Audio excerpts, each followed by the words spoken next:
बादशाह सलामत का मूड आज बहुत अच्छा था।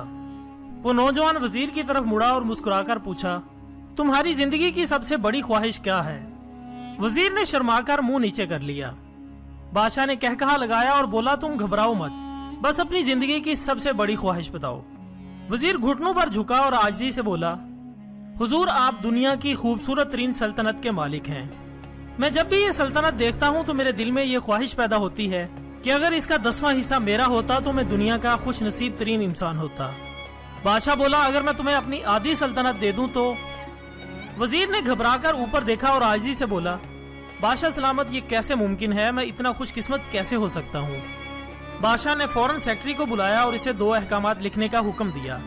पहले हुक्म के जरिए अपनी आधी सल्तनत नौजवान वजीर के हवाले करने का फरमान जारी कर दिया। दूसरे हुक्म में बादशाह ने वजीर का सर कलम करने का आर्डर दे दिया। वजीर दोनों अहकामात पर बहुत हैरान हुआ। बादशाह ने अहकामात पर मुहर लगाई और वजीर की आंखों में आंखें डालकर बोला, तुम्हारे पास 30 दिन हैं। तुमने इन 30 दिनों में सिर्फ 3 सवालों के जवाब तलाश करना है।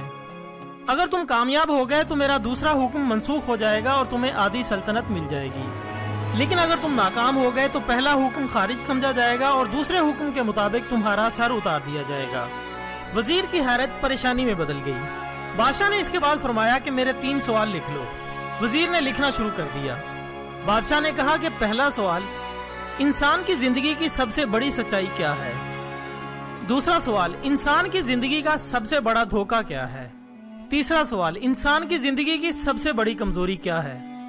बादशाह ने इसके बाद नकारे पर चोट लगवाई और बाआवाज बुलंद फरमाया, तुम्हारा वक्त शुरू होता है अब। वजीर ने दोनों परवाने उठाए और दरबार से दौड़ लगा दी। इसने इसी शाम मुल्क भर के दानिशवर, अदीब, मुफक्किर और ज़हीन लोग जमा किए और इनके सामने ये सवालात रख दिए। मुल्क भर के दानिशवर सारी रात बहस करते रहे, लेकिन वो पहले ही सवाल पर कोई खातिर खा जवाब न दे सके। वजीर ने दूसरे दिन दानिशवर बढ़ा दिए, लेकिन नतीजा वही निकला। वो आने वाले दिनों में लोगों की तादाद बढ़ाता रहा, मगर इसे कोई तसल्ली बख्श जवाब न मिल सका। यहाँ तक कि वो मायूस होकर दारुल हुकूमत से बाहर निकल गया।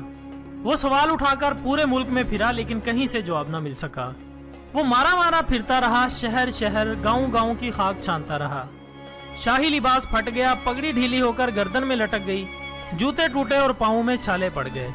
यहाँ तक कि शर्त का आखिरी दिन आ गया। ख्वातीन और हज़रात, अगले दिन इसने दरबार में पेश होना था। वजीर को यकीन था कि ये इसकी जिंदगी का आखिरी दिन है। कल इसकी गर्दन काट दी जाएगी और जिस्म शहर के मरकजी पुल पर लटका दिया जाएगा। वो मायूसी के आलम में दारुल हुकूमत की कच्ची आबादी में पहुंच गया। आबादी के सिरे पर एक फकीर की झोंपड़ी थी। वो गिरता पड़ता इस कुटिया में पहुंच गया, जहां एक फकीर सूखी रोटी पानी में डुबोकर खा रहा था। साथ ही दूध का प्याला पड़ा था और फकीर का कुत्ता ये दूध पी रहा था। फकीर ने वजीर की हालत देखी, कहकहा लगाया और बोला, जनाब अली आप सही जगह पहुंचे हैं। आपके 3 सवालों के जवाब मेरे पास मौजूद हैं। वजीर ने हैरत से इसकी तरफ देखा और पूछा कि आपने कैसे अंदाजा लगा लिया कि मैं कौन हूं और मेरा मसला क्या है? फकीर ने सूखी रोटी के टुकड़े छाबे में रखे, मुस्कुराया, अपना बिस्तर उठाया और वजीर से कहा, ये देखिए आपको सारी बात समझ आ जाएगी। वजीर ने झुककर देखा कि बिस्तर के नीचे शाही खलत बिछी हुई थी। ये वो लिबास था जो बादशाह अपने करीब तरीन वज़रा को अनायत करता था। फकीर ने कहा कि जनाब अली मैं भी इसी सल्तनत का वजीर होता था। मैंने भी एक बार बादशाह से आपकी तरह शर्त लगाने की गलती कर ली थी, नतीजा आप खुद देख लीजिए। फकीर ने इसके बाद सूखी रोटी का टुकड़ा उठाया और दोबारा पानी में डुबोकर खाने लगा। वजीर ने दुखी दिल से पूछा, क्या आप भी जवाब तलाश नहीं कर सके थे? फकीर ने जवाब दिया, मेरा केस आपसे बहुत मुख्तलिफ था। मैंने जवाब ढूंढकर बादशाह को बता दिए थे। मुझे आधी सल्तनत मिल चुकी थी, लेकिन मैंने सल्तनत का परवाना फाड़ा, बादशाह को सलाम किया और इस कुटिया में आकर बैठ गया।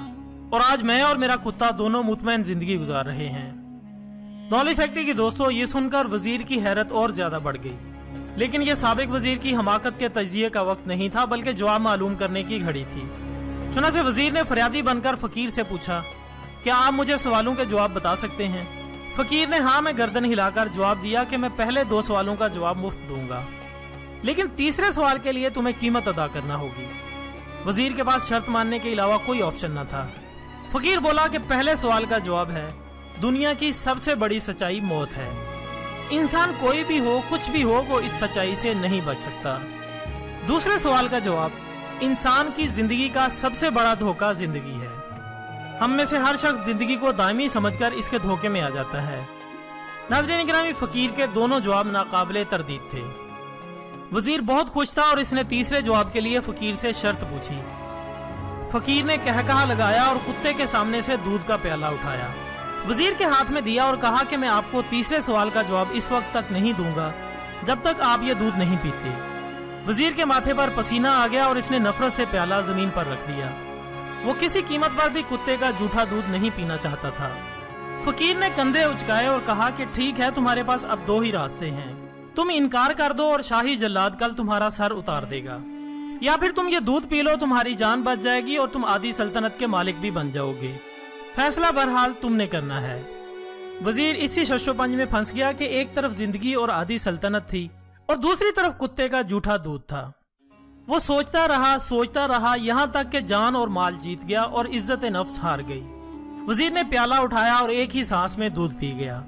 فقیر نے کہا لگایا اور بولا کہ میرے بچے، انسان کی سب سے بڑی کمزوری غرض ہوتی ہے، یہ اسے کتے کا جھوٹا دودھ تک پینے پر مجبور کر دیتی ہے، اور یہ وہ سچ ہے جس نے مجھے سلطنت کا پروانہ پھاڑ کر اس کٹیا میں بیٹھنے پر مجبور کر دیا تھا۔ میں جان گیا تھا کہ میں جوں زندگی کے دھوکے میں آؤں گا، میں موت کی سچائی کو فراموش کرتا جاؤں گا، اور میں موت کو جتنا فراموش کرتا رہوں گا، میں اتنا ہی غرض کی دلدل میں دھنستا جاؤں گا، اور مجھے روز اس دلدل میں سانس لینے کے لیے غرض کا غلیظ دودھ پینا پڑے گا۔ لہٰذا میرا مشورہ ہے کہ زندگی کی ان تین حقیقتوں کو جان لو، تمہاری زندگی اچھی گزرے گی۔ وزیر شرمندگی اور خود ترسی کا تحفہ لے کر فقیر کی کٹیا سے نکلا اور محل کی طرف چل پڑا۔ وہ جوں محل کے قریب پہنچ رہا تھا، اس کے احساس شرمندگی میں اضافہ ہو رہا تھا، اس کے اندر ذلت کا احساس بڑھ رہا تھا۔ وہ اس احساس کے ساتھ محل کے دروازے پر پہنچا ہی تھا کہ اس کے سینے پر خوفناک ٹیس اٹھی۔ وہ گھوڑے سے گرا، لمبی ہچکی لی اور اس کی روح اس دار فانی سے پرواز کر گئی۔ ناظرین گرامی، اس ویڈیو کا مقصد آپ کو زندگی کی اہم سچائی یاد دلانا تھی جو ہم بھول چکے ہیں۔ آج ہم اپنے نفس کی غلامی میں موت کو بھول کر وہ کام کر رہے ہیں جو ہماری اخلاقیات سے مطابقت نہیں رکھتے۔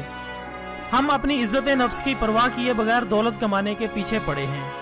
اس میں کوئی شک نہیں کہ دولت وقت کی ضرورت ہے، لیکن اس میں جائز اور ناجائز ذرائع کا خصوصی خیال رکھنا چاہیے، کیونکہ جب انسان دولت کی ہوس میں پڑ جائے تو کتے کا جھوٹا دودھ بھی پی جاتا ہے۔